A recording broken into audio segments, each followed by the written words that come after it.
Yan, kumukuha kami ng honey.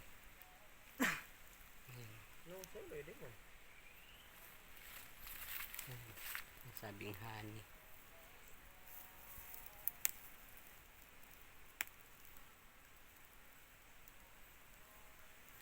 Kaya mo direct ng tutukob siya. Ba't hindi siya kinakagat?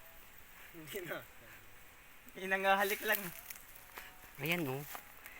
Yung honey, yung matamis, yung nakakagamot ng may ubo ka, yata, ka, yung mga ganun. At ang dami na. Ang dami na.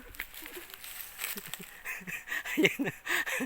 Ang dami ng mga ano, bubuyog. Ata, baka makagat ako.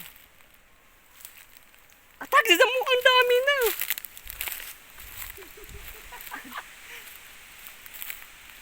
Ayan, ang dami oh.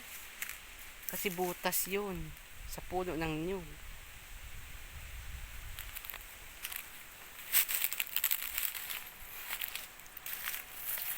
Ayan,